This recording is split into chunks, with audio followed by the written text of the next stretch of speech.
Hello! നല്ല അടിപൊളി healthy ആയിട്ടുള്ള ചോക്ലേറ്റ് ബ്രൗണി നമുക്ക് വീട്ടിൽ തന്നെ തയ്യാറാക്കാം. അതിന് വേണ്ടിയിട്ട് പഴമാണ് എടുത്തിട്ടുള്ളത്. റോബസ്റ്റ പഴമാണ് എടുത്തിട്ടുള്ളത് കേട്ടോ. നന്നായിട്ട് പഴുത്ത റോബസ്റ്റ പഴം 2 എടുത്തിട്ടുണ്ട്. അതിലേക്ക് 2 മുട്ട കൂടി ആഡ് ചെയ്യുന്നുണ്ട്. അതിനുശേഷം നമ്മൾ ആഡ് ചെയ്യുന്നത് കൊക്കോ പൗഡർ ആണ് കേട്ടോ. നമ്മളൊരു 3 tablespoon cocoa powder add ചെയ്ത് കൊടുക്കാം.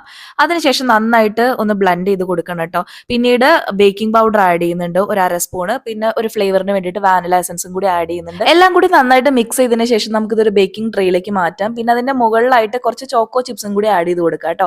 ഞാനിവിടെ എടുത്തിട്ടുള്ളത് ഡയറി മിൽക്ക് ചെറിയ ചെറിയ പീസസ് ആയിട്ട് കട്ട് ചെയ്തതാണ് കേട്ടോ. ചോക്കോ ചിപ്സ് ഇല്ലെങ്കിൽ നമുക്ക് ഇങ്ങനെയും ചെയ്യാം. പിന്നീട് നമ്മൾ പ്രീ ഹീറ്റഡ് ആയിട്ടുള്ള ഒരു പാത്രത്തിലേക്ക് മാറ്റി കൊടുക്കാം. 15 മുതൽ 20 മിനിറ്റ് വരെയാണ് ഇതിന്റെ ഒരു ബേക്കിംഗ് ടൈം. നന്നായിട്ട് തണുത്തതിന് ശേഷം നമുക്കിത് മുറിച്ച് സെർവ് ചെയ്യാവുന്നതാണ്. ഇതിന്റെ മുകളിൽ വേണമെന്നുണ്ടെങ്കിൽ നമുക്ക് കുറച്ച് ചോക്ലേറ്റ് മെൽറ്റ് ചെയ്തതും കൂടി ആഡ് ചെയ്ത് കൊടുക്കാം കേട്ടോ. അപ്പോൾ കുറച്ചും കൂടി ടേസ്റ്റ് ഉണ്ടായിരിക്കും. പിന്നെ ഇതിൽ നമ്മൾ എക്സ്ട്രാ ഷുഗർ ഒന്നും ആഡ് ചെയ്തിട്ടില്ല.